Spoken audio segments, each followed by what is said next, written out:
Okay, everybody. I want to welcome in our guest now from DC, from the U.S. Department of Agriculture, via the wonders of Zoom. I'm Jeff Maris from WestPolitics.com and WestBusiness.com. I want to first of all thank everybody who attended today, either virtually or in person. I want to thank the great folks at Dairyland Power for helping with this. And of course, want to thank our sponsors, Gunderson Health System, Thomas USAF, Seven Rivers Alliance, and Quick Trip. Thanks very much, everybody. So today, for the next half hour, we're going to be joined by a top rural development official at the U.S. Department of Agriculture, Justin Maxson. And he wants to have questions from the audience. And Jenny has a microphone and she can facilitate that at the right time. So I really hope you have some questions for Justin. I'm going to start off the conversation with him. So first of all, let's welcome Justin Maxson, U.S. Department of Agriculture Undersecretary, Deputy Undersecretary for Rural Development. Welcome, Justin. Jeff, it's a pleasure to be here. Can you all hear me okay? Yes, we can hear you. Great. It is amazing this works at all. I have to say, I wish I was actually in person. This is always a little bizarre to do it this way, but I hope it's useful to y'all. It's a pleasure to be here. Appreciate the invitation and y'all's good work. Of course, the support of the sponsors as well. Let me just say a little bit about rural development.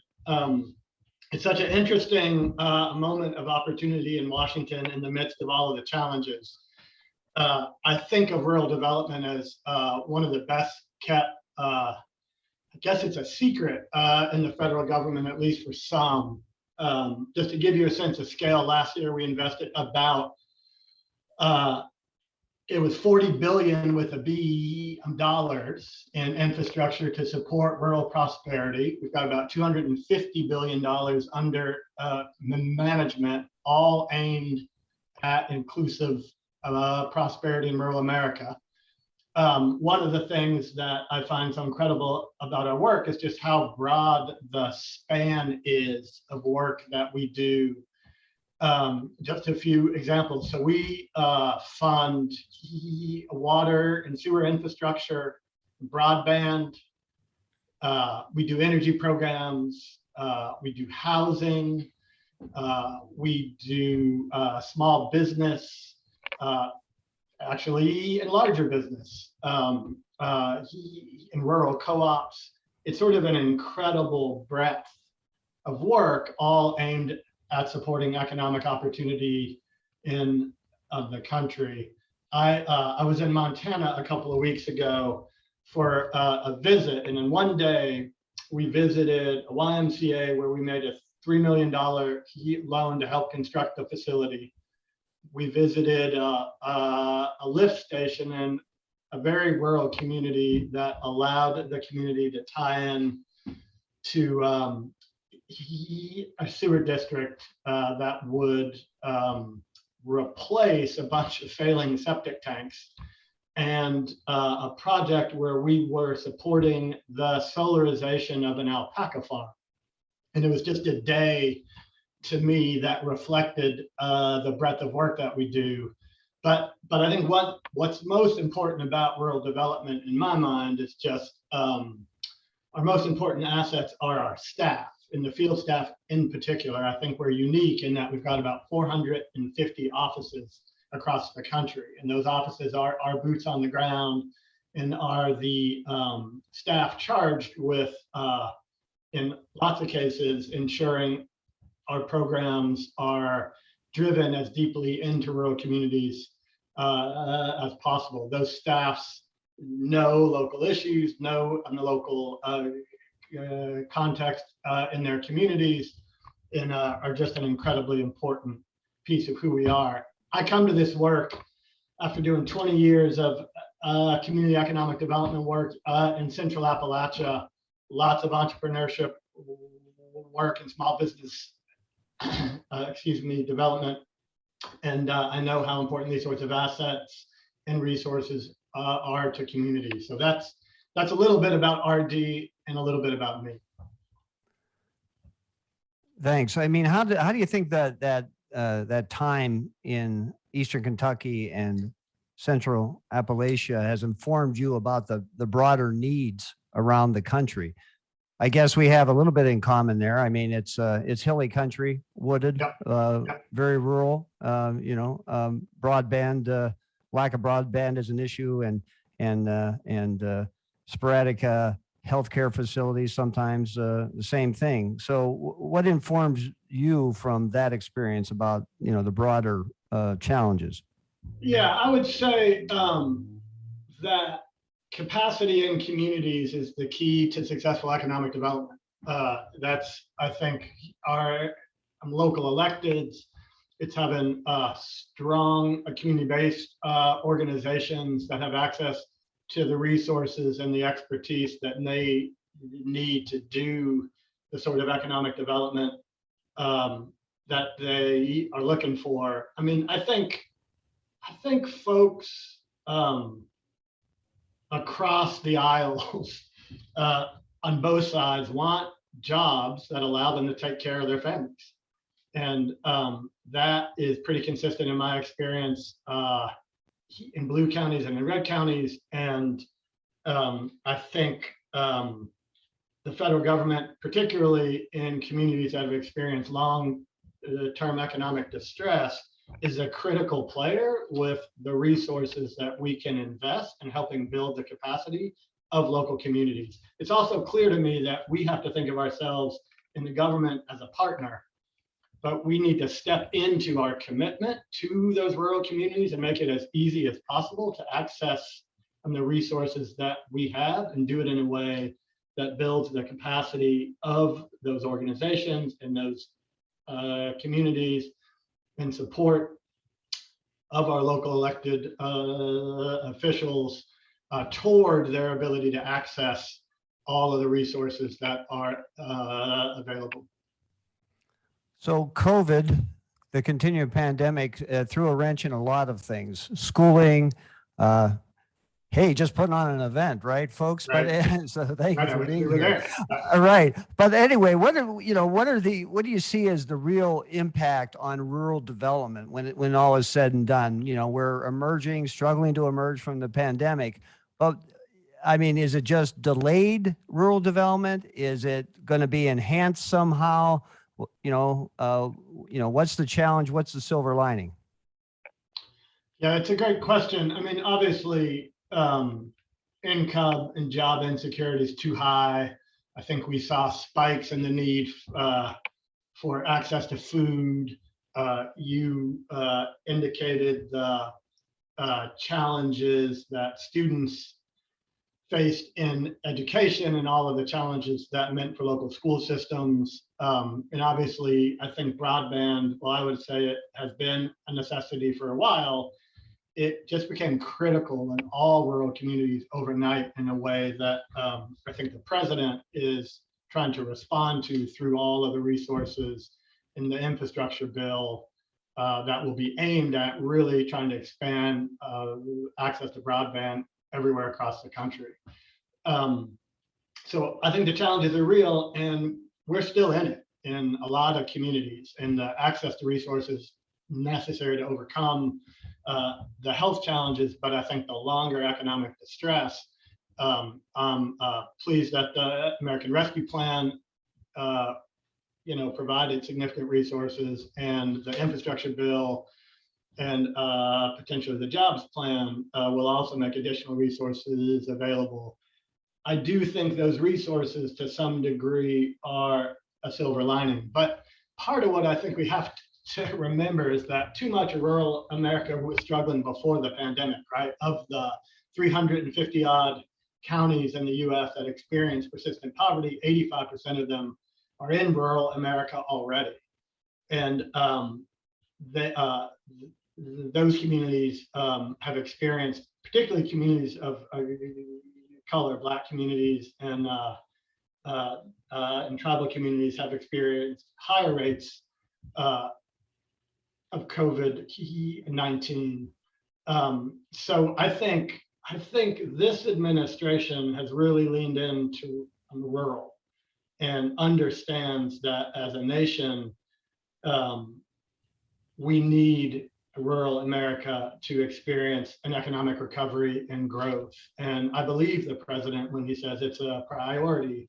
And through the ARP, through the infrastructure bill, and I think through the jobs plan, we will see historic investments in rural communities. And I'm glad to get more specific about that as we. Well, yeah, because I think there seems to be a lot of money in the pipeline on the horizon. There have been problems distributing the money fast enough, like with the rental assistance.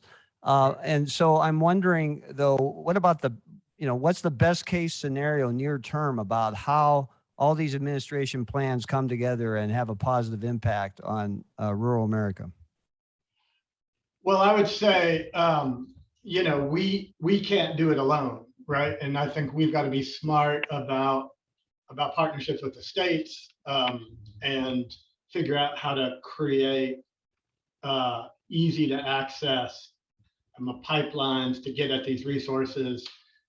We know that local partners are key, not just states, but also local governments and the infrastructure of nonprofit organizations that provide critical care and other supports in their communities.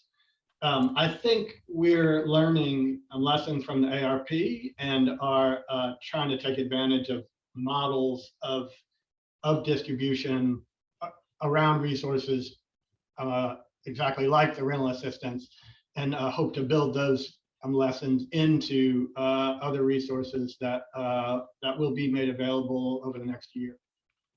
A reminder to our virtual audience, we're talking to Justin Maxson. He's the Deputy Undersecretary for Rural Development at USDA. So, and a reminder to the people here that we'd like to have some of your questions after I ask an audience question that was submitted before that. Workforce, Justin, has been a big topic here in the panel before, and it's a huge topic in Wisconsin and, probably across the country, no doubt. And one of the questions for you is, do you have any ideas on how to recruit a workforce to rural locations? Yeah, it's a great question.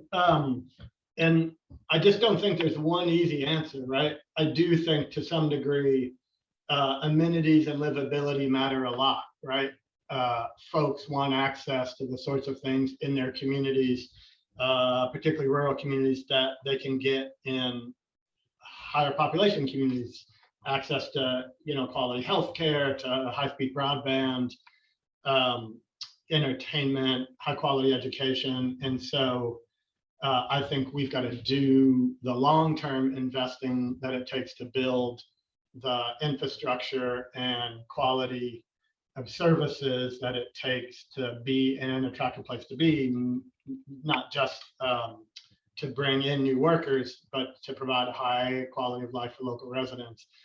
And I think being intentional about those infrastructure investments, this is one of the, I think, a moment in time where we'll see unprecedented levels of investment because of the president and the administration's commitment to these efforts. So I think long-term it's about infrastructure.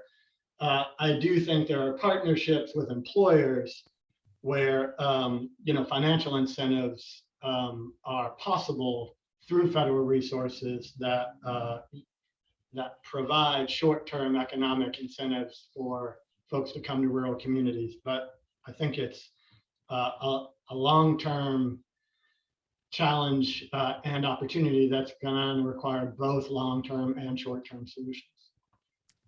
Okay, so if you have a question here in the audience, raise your hand and Jenny Radcliffe will come with a microphone. And don't be shy. This is no time to be shy. Or else you'll have to hear my questions, which are not as good as your questions. Come on now. All right, there's one. Stay who you are, Jim Wood. Yeah, what can I tell you, Jeff? Thank you again for your patience. My question is this, that it strikes me that when you look at rural economies and the major challenges they're facing, whether it's workforce or broadband or housing, in terms of attracting people to their communities, et cetera, that when they go to fix those problems traditionally, what they run up against are urban business plans, okay? So you got a broadband program that requires large audiences. You got housing developments that require large numbers of people, and we don't have those things, okay? I understand that the ARPA money and other funds can be used to augment access to broadband, perhaps to change the startup costs for housing. My question is this: in terms of what you've said about the need for long-term investing and energizing rural America, what is the plan with the ARPA money and with other kinds of funding, whether it's the infrastructure spending or what have you, to actually generate revenue streams from those expenditures that make the process sustainable? Did you hear all that, Justin? I guess sustainability. How do you make the process sustainable? Yeah, or it sounded like it was like how to make rural economies sustainable and to generate the revenue they need. Is that right, Yes. Jen? Yeah. I mean, that's the billion-dollar question, right? I mean, how do we help grow rural economies? And I think there is no easy answer, or at least if any of you all have an easy answer, you should have my job, and I'll go do something else. But I do think, like some of what I heard as I was on just a few minutes before, I think we transitioned, included, every rural community is distinct, and of course they're themed and trends, but having a plan based on a place and its assets for economic opportunity and growth, of course, is a great recommendation. And there are all sorts of resources to do that. I think it takes building the capacity of local organizations, economic development organizations, and local governments to have the skill, expertise, staff, and experience to do that hard but smart place-based economic development that we need to create the jobs in support of the small businesses that can generate the revenue. I would say that natural resources are one of those critical assets that rural communities have that urban communities don't. So we spend a lot of time thinking about value-adding processes and how do we support, turning a tomato into a jar of salsa, or a tree into, softwood lumber, etc. And I think I've said capacity a lot, right? But it really matters in my experience that the federal government should be investing in organizations, institutions, and local governments that have the expertise to turn that money into supports that grow the economy. And I think we need to do as good a job as we can in having criteria for our programs that identify that capacity and support evaluation at the local level, so that our dollars are going into efforts that are evidence-based and reflect a real opportunity to see that economy grow. Okay, we have another question here. And so please state your name too when you and your organization. Okay, I'm Monica Cruz. I'm the La Crosse County Board Chair. And my question is, how do you think federal immigration policy impacts rural prosperity initiatives in terms of workforce development and childcare and all those other things that play in? Oh gosh, that's an interesting question. I don't really have a good answer for it. I will say there are a lot of rural communities that new immigrants have been incredibly important economic a boon across the South, which I know that region probably better than other regions. Key jobs and sectors require new immigrants as part of the workforce. So I think that's one response. And I have to think some more about it. It's not an area that we spend a lot of time on. So let me noodle a little bit, and I'll get a more thoughtful answer to Jeff, and he can share it with you. Okay, other questions out there from this audience? All right. And Chris, for Justin's purpose, say who you are and all that jazz. So my name is Chris Hardy. I'm the CEO of the Seven Rivers Alliance, which is a local regional economic development group. One thing in rural development, I know that you provide funding for water systems for communities across the country. On this, specifically on the issue of water, with all the woes and water woes that are happening out west, and here in Wisconsin, we're blessed with water. What kind of role do you see in rural development moving forward as it pertains to access to water, and how do we control that or develop that in? We have people moving to parts of the country where they simply don't have the water.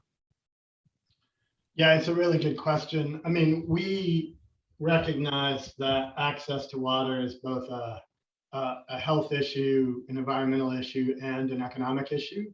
And we have spent for the last couple of weeks, in particular, as the jobs plan, a la reconciliation, has been under development and trying to make the case for, or at least supporting, the idea that water is a critical piece of infrastructure, and that many rural communities just don't have access to that infrastructure, and we need to grow the resources that we have.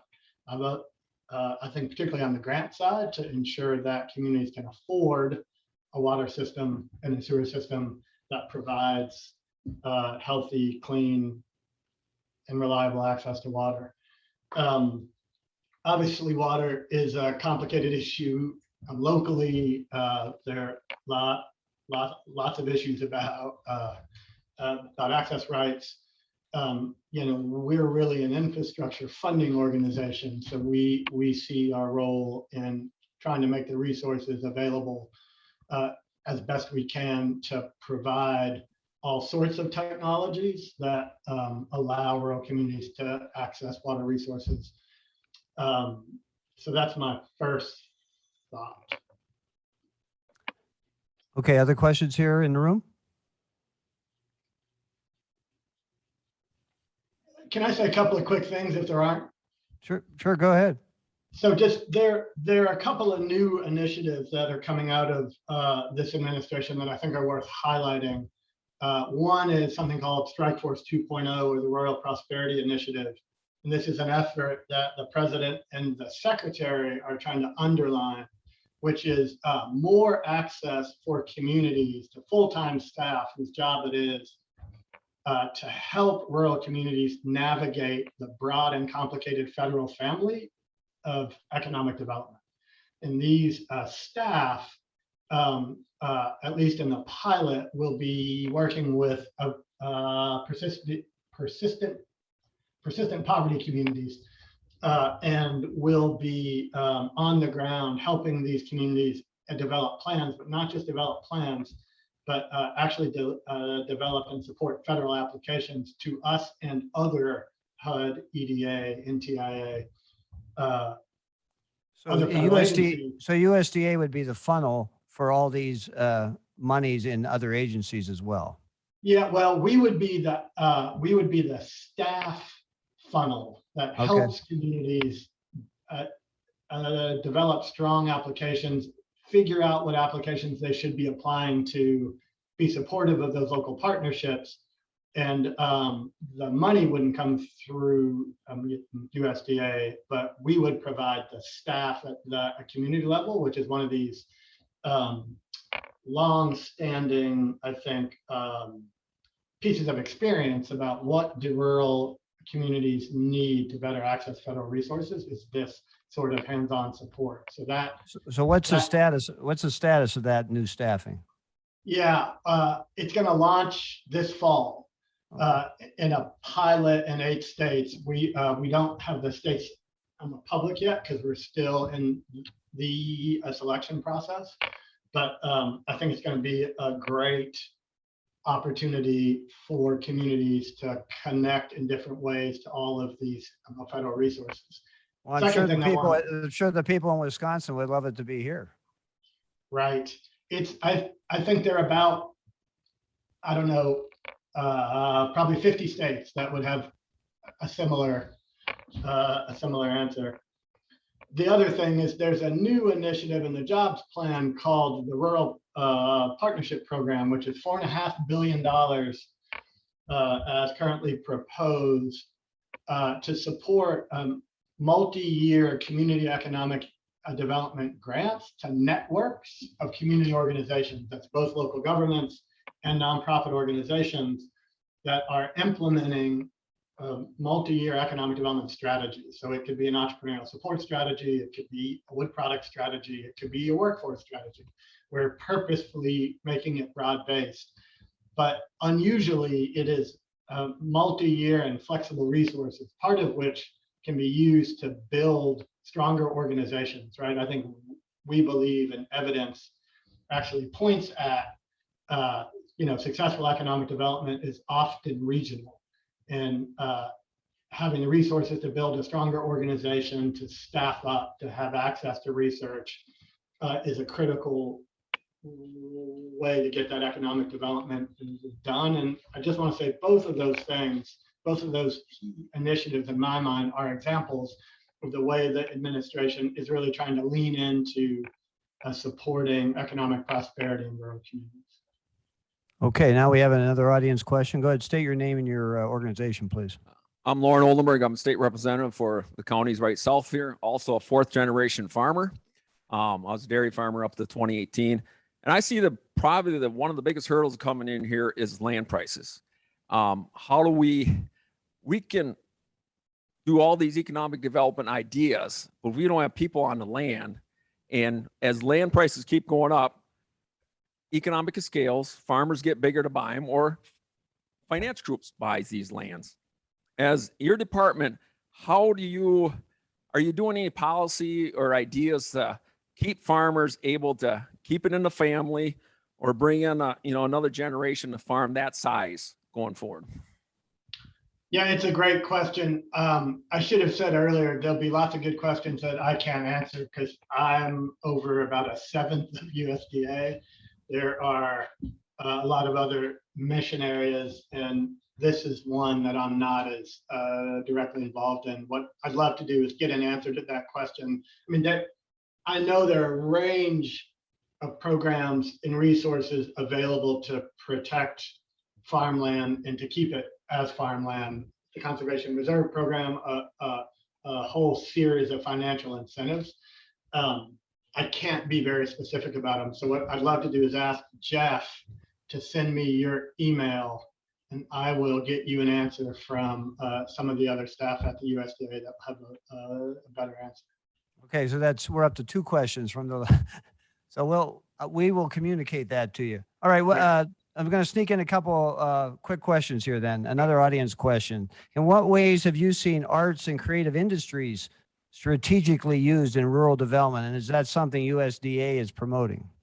Yeah, it's a great question. And I think it speaks to the diversity of rural America, that not every community is a farm community or a mining community. We just recently completed a competition for the RPIC, the Rural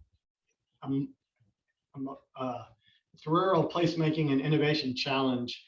It was a small grant program, maybe $3 million. But I think of the 13 grantees, 5 or 6 of them were specifically arts-based and were, in a few cases, actually building on the cultural heritage of that place through supporting things like museums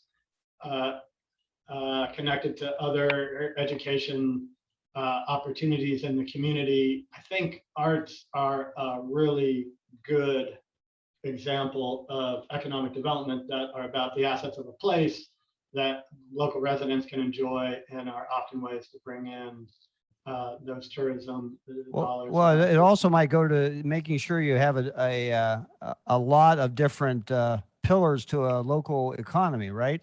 it's not just, live or die by the ag economy. You want to have these other assets, tourism, Yeah, I think arts and entertainment. I think economic diversity matters a lot. I would also say it requires you to support lots of entrepreneurs, right? Because they're usually secondary and tertiary small businesses that come up around the arts economy. And if you have supports in a community, a loan fund, entrepreneurial education, and financial training, all of those things can build on and support a strategy like that. Okay, so my closing question is, this is like an easy closing statement for you, but you've been in this game a lot. You've been trying to tackle poverty that has been there for decades in certain regions of the country, and I'm just wondering whether, again, coming out of the COVID thing and all the things that exposed, broadband, lack of broadband, et cetera, what makes you optimistic, going into the, keeps you going every day in terms of the optimism and to carry you through all of that? That's a great question. I love, the diversity and reality that is rural America. I think so much of our collective DNA is built on the strengths, individuality, sense of shared purpose, the beauty. I have a place in my heart for both the opportunities and the challenges in rural. I believe deeply in communities in the Deep South and in the Midwest, and know that the people in those communities want to stay where they're from. And I feel like it's our job to help support them in their efforts to make that, to make that possible. And I think rural America is full of ingenuity and opportunity, right? We think a lot about climate change, right? This has been the last, 3 months of droughts and wildfires and storms in what has been the hottest year on record. And the assets that rural communities have, our soil, our land, our forests, are key to the solutions that address climate change, but also can provide short-term economic opportunities. And that's the sort of ingenuity that I think rural America needs to contribute to the country, right? We are the food supply. And that doesn't have to be the big four meat packers, right? I think the secretary announced $500 million of resources to support small and mid-scale meat processing, because during the pandemic, we saw the lack of resilience of that supply chain.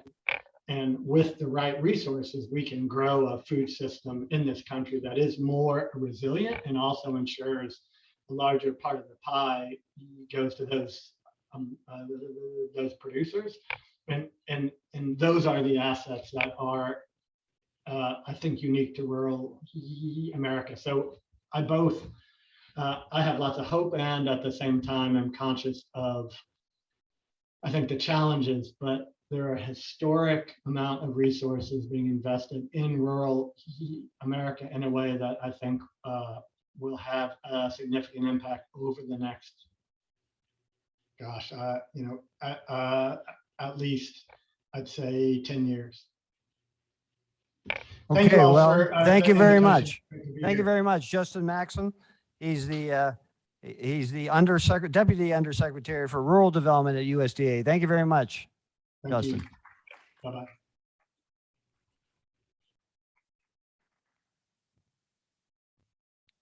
Okay, so now we're back to in-house presentation. So I hope that went okay. Thomas Kimsey, come on up.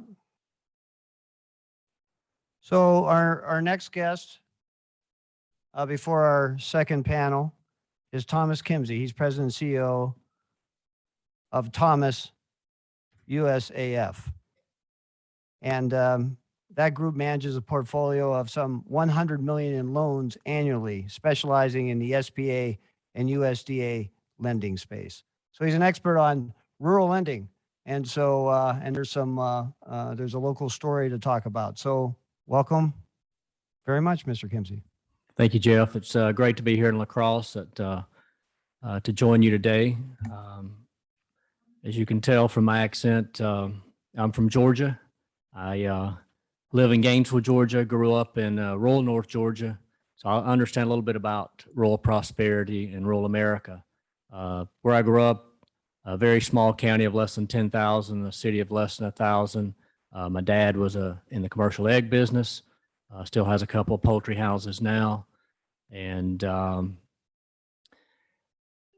I understand what we're dealing with. This is my job, is to talk about providing access to capital to rural America, but also understand the challenges of rural America. And just as the undersecretary was speaking about, how do we provide rural prosperity? Rural America deserves it just like urban America. But as was mentioned earlier, I think the secretary mentioned it, Deputy Undersecretary, rural America has been struggling for a long time, long before the pandemic. Being in the lending space, many of your probably your local community bank may have closed, it may have been acquired. There are not a lot of community banks left. I can tell you where I live in Gainesville, Georgia, we really have one community bank left. So those relationships obviously are really important to rural America and providing that capital. For me particularly in my hometown, I went to a small 2-year college, probably similar to this, which is now a 4-year college because of the USDA programs I'm going to speak about, as well as our local hospital is still there because of the help of the USDA loan programs. So that gives you a little bit of background about me. As I told Jeff, I'm just not some city slicker showing up to, give you guys a speech. I do understand it. I live it. And, I love going back home to the mountains where I grew up. So what do you think is the niche for, Thomas USAF in terms of what kind of community do you aim to serve?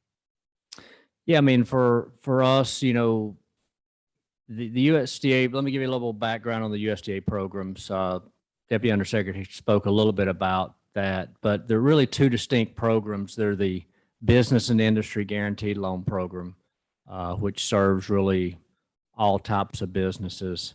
And when we talk about these rural development programs, it has to be in an area of less than 50,000 in population. Well, if you look across the country, most of America is really rural besides your urban areas. So the business and industry serves primarily for-profit businesses. You can do nonprofits, but it's primarily for-profit. That in addition, there's a program called Community Facilities Program that's for nonprofits specifically. That program has a direct program and a guaranteed program, where the B&I program has only a guaranteed loan program. The business and industry program, specifically here in Wisconsin, has been pretty robust over the years. A lot of manufacturing. I'm sure there've probably been some hospitality projects as well for tourism. The community facility program has helped with a lot of rural hospitals, probably some colleges as well. So these programs are specifically, Congress set them up to provide access to capital to these rural communities.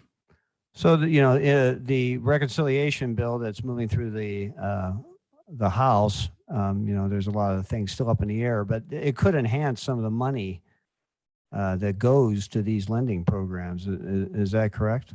No, absolutely. Something besides my day job, I also spend a fair amount of time in DC doing some lobbying on behalf of these programs, because really these programs are very small. The Rural Development Program under the USDA they're smaller programs, particularly the B&I programs. About this year will be about $2.8 billion, which is a lot, but it's really not a lot in government programs. the community facility programs, a $2.8 billion program. But what we've been working on is to get additional funding that's needed for rural America. And in the reconciliation bill that has been passed, we were able to successfully get an additional 40 million, which basically equates to 2 billion in loan authority in the BNI program. And that is separate from the appropriation of 1.5 billion that we've got for FY22 as well. So we're hoping that, for us, particularly these programs, that this funding does stay in place when it is voted on and if Congress passes it. Right. There's a couple of key Wisconsin federal lawmakers involved. Tammy Baldwin, the U.S. Senator, she's chair of USDA's Appropriations Subcommittee, and Representative Mark Pocan from the 2nd Congressional District around Madison is a member of the Ag Appropriations Committee. So now you have a big project going on not too far away from here in Lafayette County, and that has to do with lending that's going to help build a new hospital. That's Well, correct. how did that happen? So yes, working on a project in Darlington Memorial Hospital of Lafayette County. We're happy to be assisting them with their replacement hospital down there. That particular request is for a community facility direct loan and potentially maybe some guaranteed loan in there.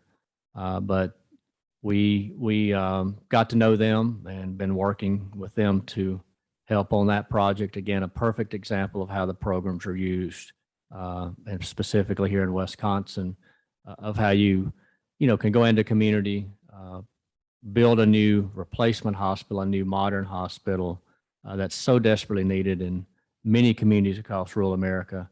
Because as we talked about today, to have rural prosperity, you got to have good health care. Because I can tell you, once that hospital closes, there goes your community. You're going to continue to see out-migration in rural America.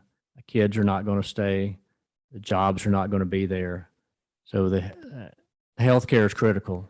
And unfortunately, there have been a tremendous amount of hospitals close across this country. We've seen a tremendous amount in Georgia, Texas. You may have seen some here as well. But once that goes, there goes your community. And it's a sad day, because the rural prosperity is real hard without a hospital, because you're not going to attract industry, and so many of our kids are going to leave. And that's one of the things, obviously, we're trying to do, provide access to capital, is to create jobs, end out migration, create a quality of life in our communities. So of these tens of millions in loans each year, how much of them are for facilities, like hospitals and educational institutions, and what's the breakdown? So under the community facility program, the budget this year is $2.8 billion. There is also an additional $500 million for guaranteed loans as well. Under that program, healthcare and colleges are the primary largest industries in those portfolio, with healthcare making up the largest percentage of that. I don't know that they'll deploy all that this year. I don't think they will, as we rapidly approach the end of the fiscal year at September 30th. But that's something we're trying to help with. I'm working on a couple other large replacement hospitals across the country as well. And, as I said, they certainly can use our help. Are there any questions out there from the audience before I keep going? Yeah, hold on here. We want to mic you up.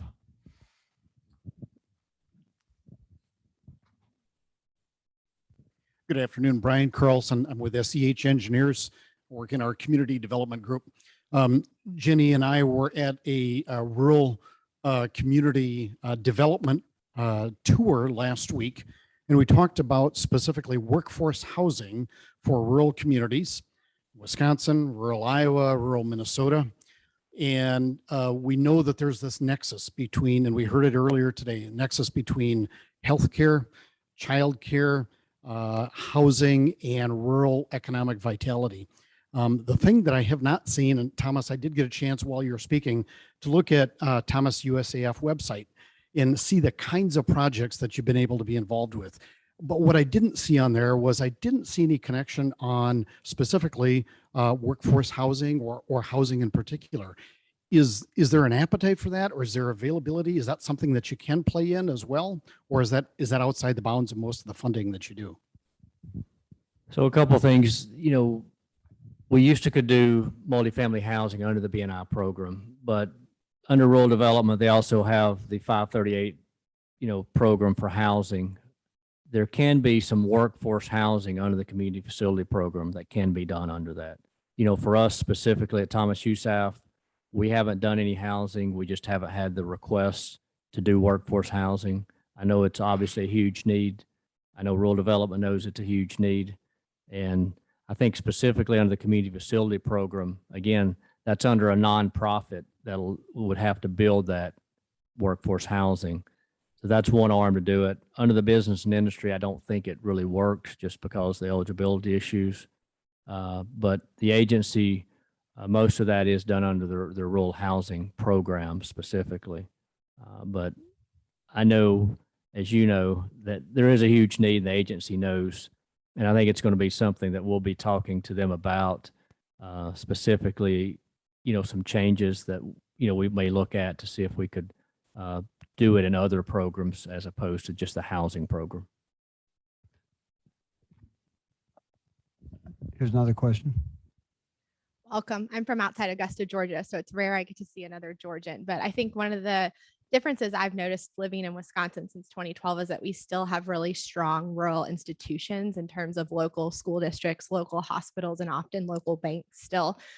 So obviously access to low interest USDA capital is very important in rural areas, but maybe you could speak about other ways that both institutions and individuals can work to support local lending capacity within their communities outside of accessing federal funds. Because I think supporting and strengthening the assets that we already have within rural communities to access financial capital is important instead of always looking outside for additional resources.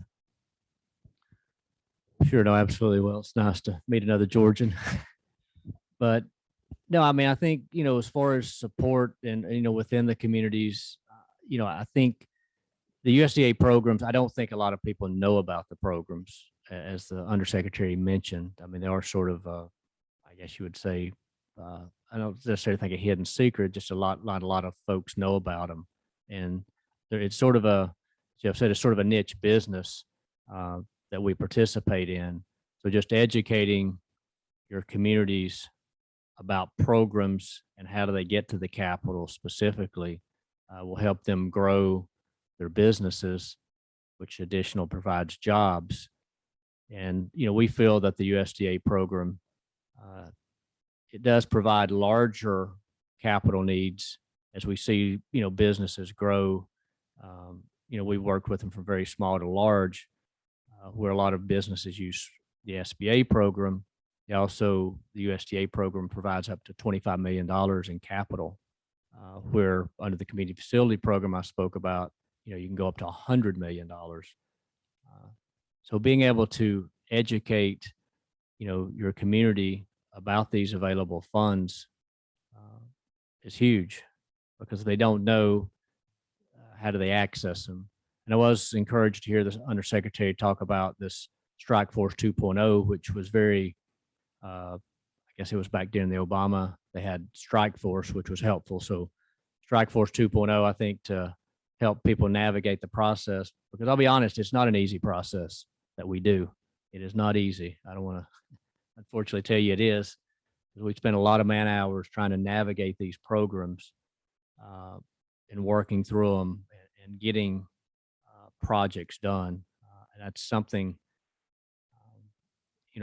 I've actually got a meeting scheduled with Justin this coming Monday to meet with him virtual, but we will, because I want him to hear, what we think are things that can be done to improve the programs as well, because you talked about earlier in the original panel, it's a partnership.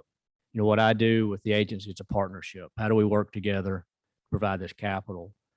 But also, how do we make it more efficient to navigate and get the funds out the door, because without some help, it is a challenge to navigate these programs. And just go to the USDA website and look and try to figure out where you go to. Well, where should people go to then? Because, I mean, I guess they could contact Thomas USAF and that's okay too. But I mean, where should people go? I mean, because I think it is bewildering. If you're in a small community, you don't have a lot of staff. Maybe you don't even have an economic development officer. The old extension agent thing has changed in Wisconsin and other states. So what should people do if they're really interested in tapping into this money? Sure. No, we hope folks will call us, obviously, but no, but one of the other great things about the USDA program, they do have state offices, area offices, and that's one of the things that we like about it. We can get a live person that will help you in the different states. The big difference from your SBA program, it's all centrally processed. You do have each individual state offices. There'll be state directors, there'll be area offices, and that would be the first place to go to these area offices, USDA area offices, and specifically what your needs are, and let them guide them. I will say, under the USDA under the program that went into effect last October was this 1RD program that Justin spoke about, that combined the programs into 4 programs: the community facility, the BNI, Rural Energy for America program, and the water and waste into 1RD. And that's been a big help, not only for us as lenders, but also for the USDA to have it under one program. All right, well, we're run up against the clock. Do you have anything else you want to add? The only thing, again, the programs are there, the capital's there. If you have needs, whether it's through the small business that you're operating, a nonprofit. I mean, the community facility program, can help the community, with a fire truck all the way, that small. They can do things like that as well. But it is a good source of capital. It's permanent, long-term capital. It's not short-term. That's the beauty of it. The community facility program goes up to 40 years. The business and industry is up to 30 years. So it gives that long-term stable capital. For us, we're providing capital all the way out into the Western Pacific. I closed a deal out in Guam earlier this summer, helping the Commonwealth of the Northern Mariana Islands, Saipan, put solar on their school system on the rooftops. That's another example, all the way back down into the U.S. Virgin Islands. So we're doing our best to deploy this capital. Would love to, if you have questions, I'm happy to answer specific questions or specific needs. So thank you. And again, it's great to be here. Okay, thank you very much. Thomas Kimsey, CEO of Thomas USAF Group. Thank you very much, sir. Really appreciate it. And Thomas will be around to answer your questions. And if virtually, if you have a question for Thomas, you can just email me at mayors@wispolitics.com, and I'll get Thomas the information.